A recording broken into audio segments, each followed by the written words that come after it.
नमस्कार, आपका स्वागत है राज्यसभा टीवी में। आपके साथ मैं हूं अंकिता। सबसे पहले एक नजर डालेंगे इस वक्त की सुर्खियों पर।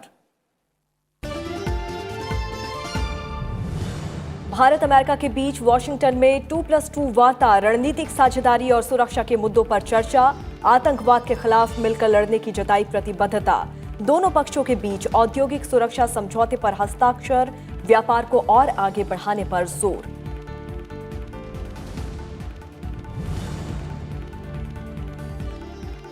नागरिकता संशोधन कानून से भारतीय नागरिक नहीं होंगे प्रभावित। कानून पर आशंकाओं को दूर करने के लिए केंद्रीय गृह मंत्रालय ने जारी किया बयान।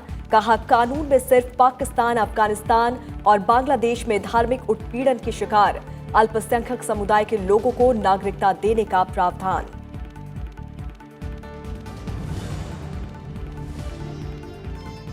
लॉटरी पर अब 1 मार्च 2020 से 28% जीएसटी होगा लागू। जीएसटी काउंसिल की बैठक में पैकेजिंग मटेरियल पर एक समान 18% की दर से जीएसटी वसूलने पर भी मुहर। पूर्वोत्तर के लिए नवंबर माह की जीएसटी बार 3B रिटर्न दाखिल करने की अंतिम तिथि बढ़ाने पर सहमति।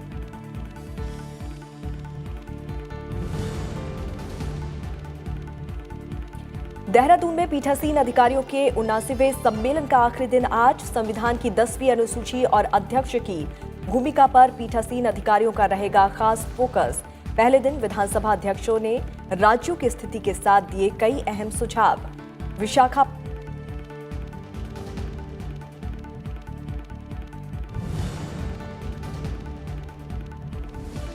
विशाखापट्टनम में टीम इंडिया की शानदार जीत। वेस्टइंडीज को दी 107 रनों से मात। रोहित और राहुल की शतकीय पारी।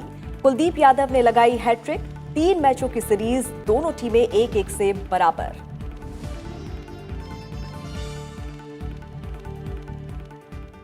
भारत और अमेरिका के बीच दूसरी 2+2 वार्ता कल वॉशिंगटन में आयोजित की गई। इसमें रणनीतिक साझेदारी और सुरक्षा के मुद्दों पर चर्चा हुई। साथ ही आतंकवाद को राजनीति के तौर पर इस्तेमाल और सीमा पार आतंकवाद के खतरे पर बातचीत हुई। इस दौरान दोनों पक्षों ने एक औद्योगिक सुरक्षा समझौते पर हस्ताक्षर किए, जो रक्षा प्रौद्योगिकी हस्तांतरण की अनुमति देगा। भारत और अमेरिका के बीच दूसरी 2+2 वार्ता वॉशिंगटन में विदेश विभाग के फॉगी विदेश मंत्री माइक पोम्पियो और रक्षा मंत्री मार्क एस्पर शामिल हुए। इस दौरान रक्षा, रणनीतिक सहयोग, क्षेत्रीय और वैश्विक मुद्दों पर out my priorities to take this partnership beyond the acquisition of platforms and equipment to significant transfer of defense technology and increased investment by U.S. defense companies in India under the Make in India program. We have also identified priority program which can be selected and executed under the DTTI program. We have also identified a standard operating procedure for this process. बैठक में आतंकवाद रोधी प्रयासों पर भी चर्चा हुई। इसमें सीमा पार आतंकवाद और आतंकवाद को राजनीति के तौर पर इस्तेमाल के खतरे पर बात हुई। विदेश मंत्री एस जयशंकर ने कहा कि दोनों देशों के बीच हाल के महीनों में 5 मंत्री स्तरीय बातचीत हुई है, जो हमारे द्विपक्षीय गहरे संबंधों को दिखाता है। वार्ता में आपसी व्यापार के मुद्दे पर भी चर्चा हुई। Among the key issues that we discussed today was the Indo-Pacific, including ways to leverage our respective strengths to benefit not just our two countries, but the entire region. Our cooperation is aimed at advancing a free, open, inclusive, peaceful and prosperous Indo-Pacific. Our counter-terrorism effort was also discussed at today's meeting, and these have been boosted by a growing consensus on the nature of terror threats in the region and the dangers of cross-border terrorism and sanctuaries. इस मौके पर अमेरिकी विदेश मंत्री Mike Pompeo ने कहा कि Bharat America के बीच रणनीतिक साझेदारी में तेजी आई है। इस वार्ता के जरिए आपसी रणनीतिक साझेदारी की समीक्षा कर अपने महत्वपूर्ण संबंधों को अगले स्तर में ले जाने का प्रयास कर रहे हैं। अमेरिकी रक्षा मंत्री मार्क एस्पर ने कहा कि अमेरिका भारत रक्षा संबंध मजबूत है और इसमें बढ़ोतरी हो रही है। We agreed to establish a new exchange program for legislators from our two countries. We launched new initiatives to help secure internships for innovators in each of our two countries. And we're excited to support India's Coalition for Disaster Resilient Infrastructure. Elsewhere in the bilateral relationship, Ambassador Lighthizer is working hard with his Indian counterpart on a fair and reciprocal trade deal. Today, we are proud to conclude the Industrial Security Annex, which will facilitate collaboration between our defense industries by supporting the secure transfer of key information and technology. We also finalized 3 agreements under the Defense, Technology and Trade Initiative, which will enhance our ability to co-produce and co-develop critical technologies. वार्ता से पहले विदेश मंत्री और रक्षा मंत्री की अमेरिकी समकक्षों के साथ अलग अलग भी बैठक हुई और दोनों देशों के बीच विभिन्न क्षेत्रों में द्विपक्षीय सहयोग बढ़ाने पर चर्चा हुई। इससे पहले भारत और अमेरिका के बीच पिछले साल सितंबर में 2+2 वार्ता हुई थी। Bureau report, Rajya Sabha TV. और इस मामले में और अधिक जानकारी के साथ हमारे संवाददाता अखिलेश सुमन, जो कि विदेश मामलों के संपादक हैं, हमारे साथ जुड़ रहे हैं। अखिलेश, भारत अमेरिका के बीच वॉशिंगटन में 2+2 वार्ता में रणनीतिक साझेदारी और सुरक्षा के मुद्दों पर चर्चा हुई है और उसके साथ ही आतंकवाद के खिलाफ मिलकर लड़ने की प्रतिबद्धता भी जताई गई है। बिल्कुल अंकिता, अगर आप देखें जिस तरीके से ये वार्ता हुई है कल, और एक तरह से कहें कि विजुअल ऑफ द डे था जिसको कहते हैं, या विजुअल ऑफ द ईयर कह सकते हैं, उसमें आप खास तौर पे देखिए जिस तरह के शब्द।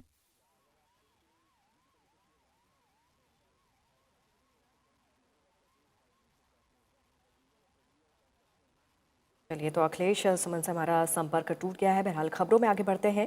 नागरिकता कानून पर गृह मंत्रालय ने आशंकाओं को दूर करने के प्रयास में कल नागरिकता संशोधन अधिनियम से संबंधित प्रावधानों को समझाया और कहा कि ये भारतीय नागरिकों के लिए लागू नहीं है। ट्वीट्स की एक श्रृंखला पोस्ट करते हुए गृह मंत्रालय ने अपने ट्विटर हैंडल के माध्यम से कहा कि भारत की नागरिकता जन्म, वंश, पंजीकरण, प्राकृतिकरण या क्षेत्र के समावेश द्वारा हासिल की जा सकती है। पात्र बनने पर कोई भी विदेशी नागरिक पंजीकरण के द्वारा या अपने देश या समुदाय की परवाह किए बिना स्वाभाविक रूप से नागरिकता प्राप्त कर सकता है।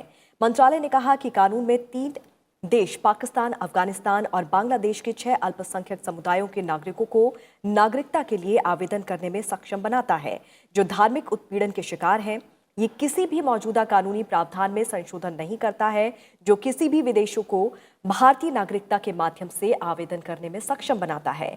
CAA भारतीय नागरिकों पर लागू नहीं होता है, वो इससे पूरी तरह अप्रभावित हैं।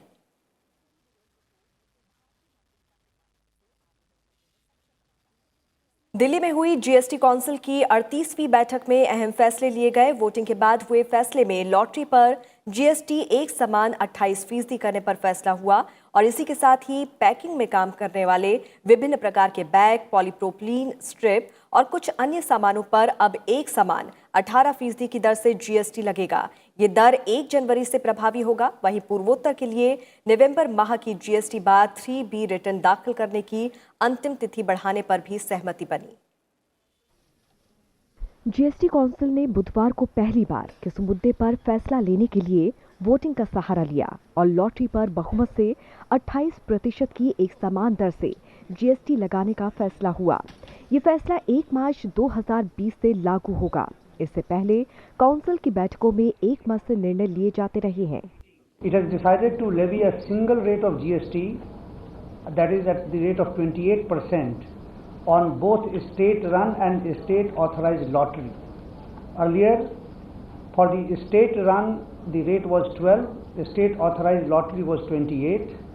Now, in the GST Council, in today's meeting, has decided to levy a single rate, that is at the 28% rate. This new rate shall be effective from 1st March 2020. अभी लॉटरी पर कराधान 2 तरह की है। इसके तहत राज्य की लॉटरी की राज्य में बिक्री पर 12% और राज्य के बाहर की बिक्री पर 28% की दर से GST लगाया जाता है। इसी के साथ पैकिंग में काम आने वाले विभिन्न प्रकार के बैग, पॉलीप्रोपिलीन स्ट्रिप और कुछ अन्य सामानों पर अब एक समान 18% की दर से GST वसूला जाएगा। अभी तक कुछ पैकिंग मटेरियल पर 10 से लेकर 12% की दर से टैक्स वसूला जाता था। ये फैसला 1 जनवरी 2020 से लागू होगा।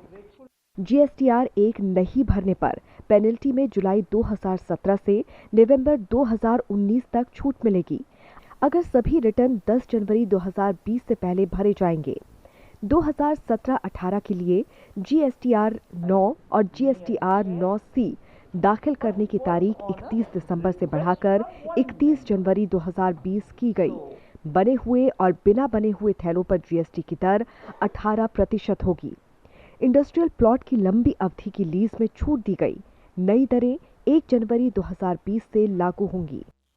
Yes, and as regards the discussion on compensation, everyone did recognize the fact that one of the releases happened only a couple of days ago. Come up with one first shot of data since the time GST has been implemented, and based on different options of if the growth rate is this or if the growth rate is something else, how will it be, and gave a first picture. GST परिषद की इस बैठक में revenue बढ़ाने, तकनीक के इस्तेमाल से जीएसटी प्रणाली को बेहतर बनाने समेत कई मुद्दों पर चर्चा हुई। इसके अलावा परिषद में राजस्व में वृद्धि को लेकर सुझाए गए कई विकल्पों पर भी चर्चा हुई। जीएसटी परिषद ने इससे पहले राज्य सरकारों को पत्र लिखकर जीएसटी दरों और स्लैब की समीक्षा और अप्रत्यक्ष कर के जरिए कमाई बढ़ाने के लिए उठाए जाने वाले कदमों पर अपनी राय देने को कहा था। पंचानन मिश्रा के साथ ब्यूरो रिपोर्ट, राज्यसभा टीवी। राष्ट्रपति रामनाथ कोविंद महात्मा गांधी की 150वीं जयंती समारोह के आयोजनों के लिए गठित समिति की दूसरी बैठक की आज दिल्ली में अध्यक्षता करेंगे। पुर्तगाल के प्रधानमंत्री एंटोनियो कोस्टा भी इस बैठक में शामिल होंगे। देश और विदेशों में राष्ट्रपिता महात्मा गांधी के संदेशों के प्रचार के लिए सरकार उनकी 150वीं जयंती मना रही है। इस उद्देश्य से राष्ट्रपति की अध्यक्षता में एक राष्ट्रीय समिति का गठन किया गया। इसमें उपराष्ट्रपति, प्रधानमंत्री, सभी राज्यों के मुख्यमंत्री, राजनीतिक दलों के प्रतिनिधि, गांधीवादी विचारक और गणमान्य व्यक्ति शामिल हैं।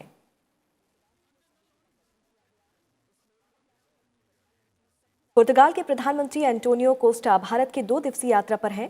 वो महात्मा गांधी की 150वीं जयंती के उपलक्ष्य में आयोजन समिति की दूसरी बैठक में भी भाग लेंगे।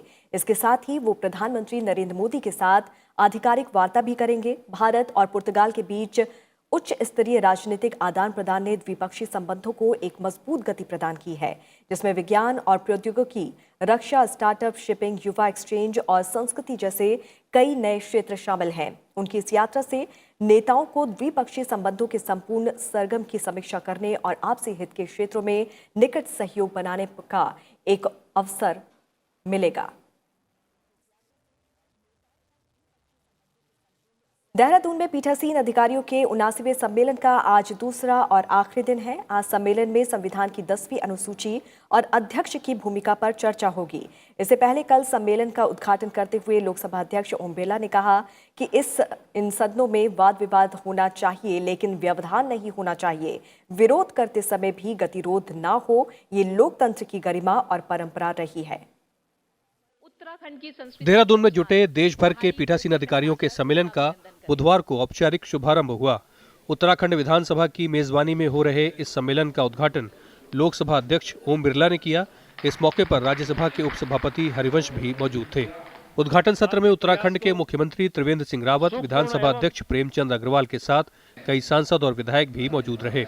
लोकसभा अध्यक्ष ने उद्घाटन भाषण में कहा कि ये सम्मेलन पीठासीन अधिकारियों को देश में लोकतांत्रिक प्रणाली को मजबूत बनाने के लिहाज से अनुभवों और नए विचारों को साझा करने का मंच है, जिसे और मजबूत बनाने की जरूरत है।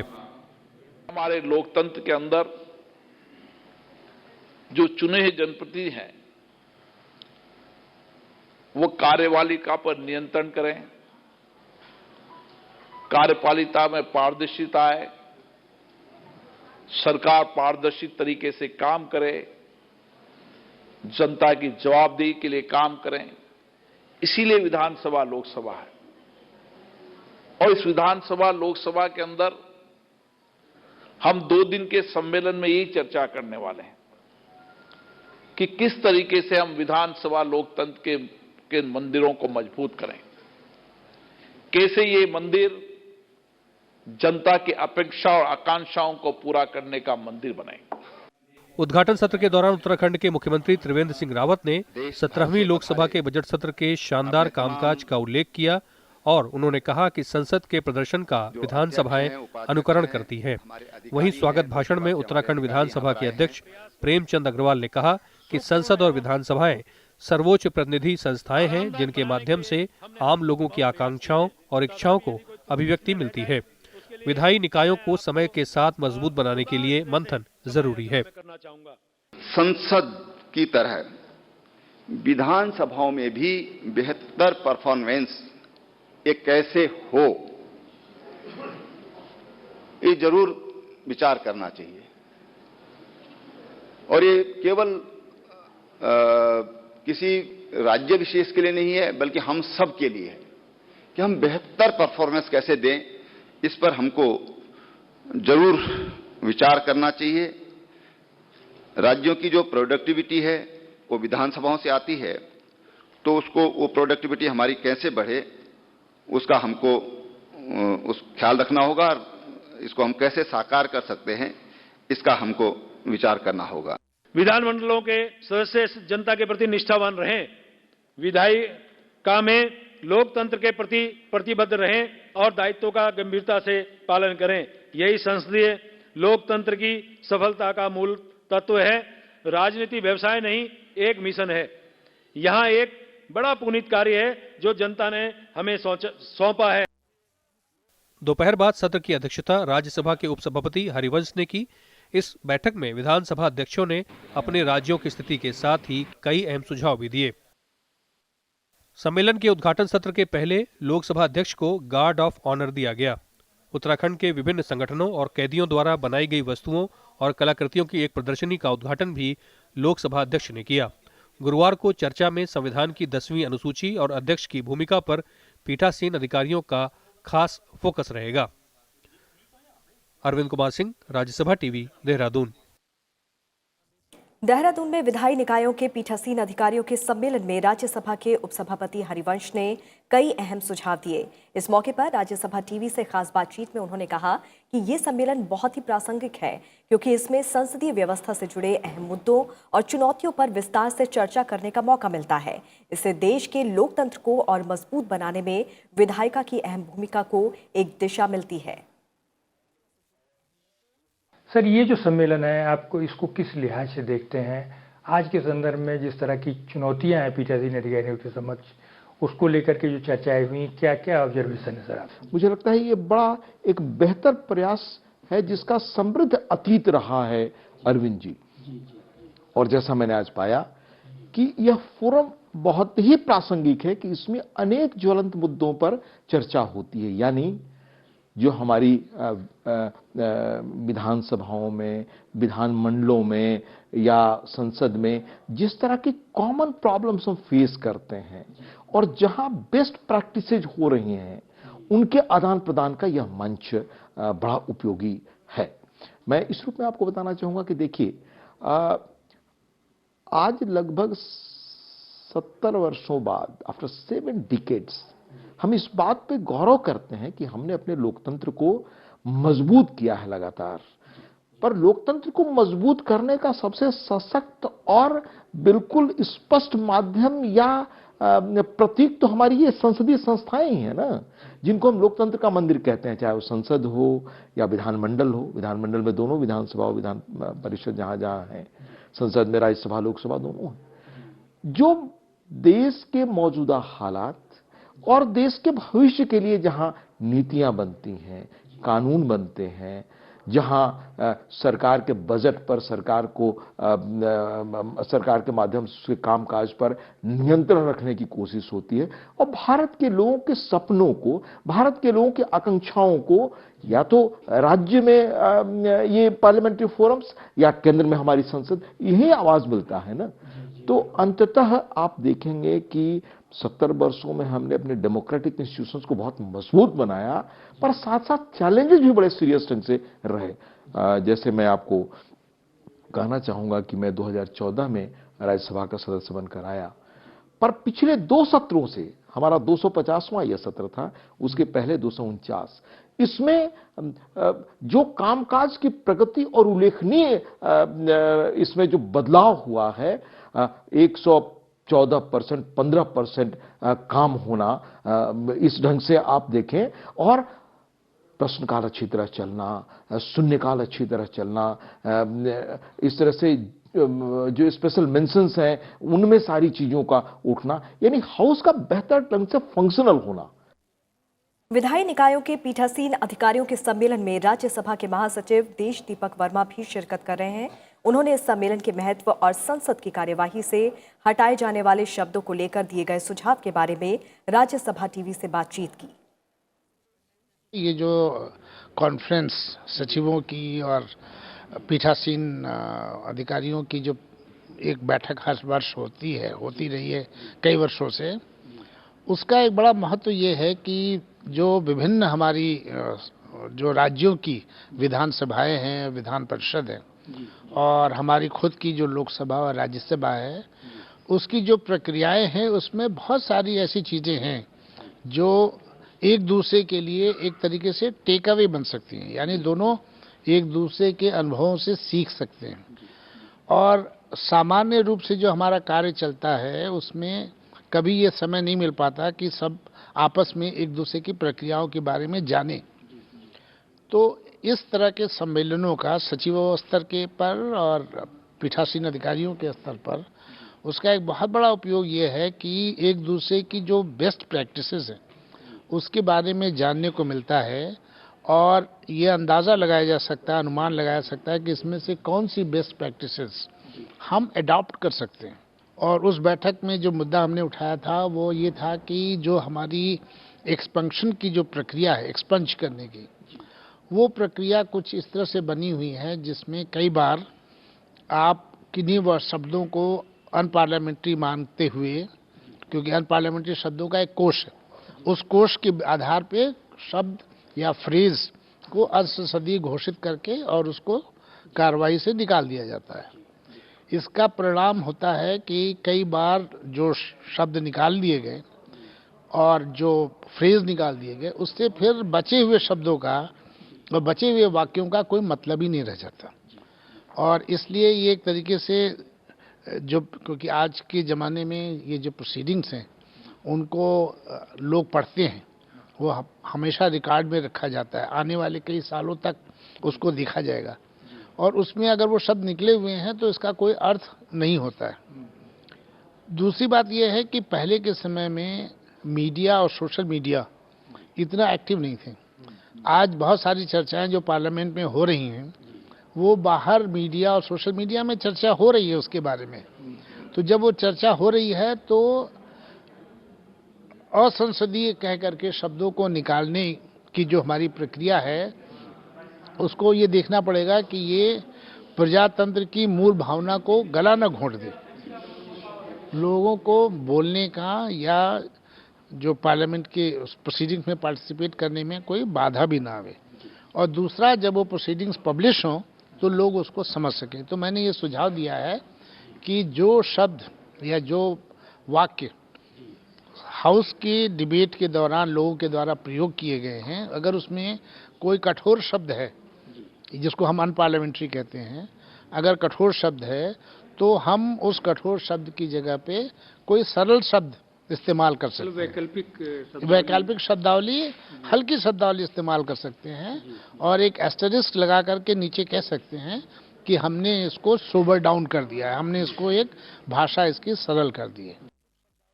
दक्षिण भारत से जुड़े मीडिया संगठनों के पत्रकारों ने कल उपराष्ट्रपति एम वेंकैया नायडू से राजधानी दिल्ली में उनके आवास पर शिष्टाचार मुलाकात की। इस दौरान उपराष्ट्रपति ने कहा कि राजनीतिक दलों को संसद में अपने सदस्यों के अनियंत्रित व्यवहार को नियंत्रित करना चाहिए। उन्होंने कहा कि जनप्रतिनिधियों को लोगों का रोल मॉडल बनना चाहिए और इसके लिए सदन में सदस्यों को अनुशासन बनाए रखना चाहिए। इसके अलावा उपराष्ट्रपति ने ये भी कहा कि सत्ताधारी दल और विपक्षी दलों के बीच बेहतर तालमेल होना चाहिए ताकि विधायी कामकाज का संचालन बेहतर ढंग से हो। और अब खबर खेल जगत से। भारत और वेस्टइंडीज के बीच खेले गए दूसरे वनडे मैच में भारतीय टीम ने 107 रनों से जीत हासिल की। केएल राहुल के 102 और रोहित शर्मा के 159 रनों की पारी की बदौलत भारत ने 50 ओवर में 5 विकेट खोकर 387 रन बनाए। जवाब में उतरी वेस्टइंडीज की टीम 43.5 ओवर में 280 रन पर ऑल आउट हो गई। भारतीय टीम की तरफ से कुलदीप यादव ने शानदार गेंदबाजी करते हुए वनडे क्रिकेट में दूसरी बार हैट्रिक ली और ऐसा करने वाले पहले भारतीय गेंदबाज भी बन गए हैं।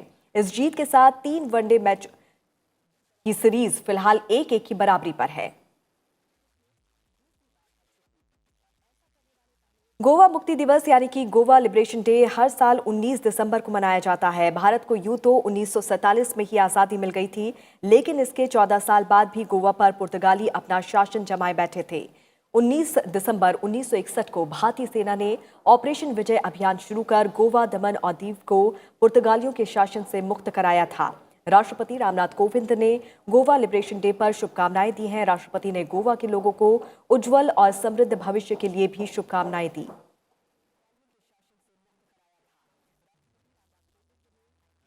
महान क्रांतिकारी अमर शहीद अशफाक उल्लाह खां और राम प्रसाद बिस्मिल की आज पुण्यतिथि है। अशफाक उल्लाह खां का जन्म साल 1900 में उत्तर प्रदेश में शाहजहांपुर जिले के शहीदगढ़ नामक स्थान पर हुआ था। अशफाक उल्लाह खां को विदेशी दास्तां छात्र जीवन से ही खलती थी और वो देश के लिए कुछ कर गुजरने को बेताब रहते थे।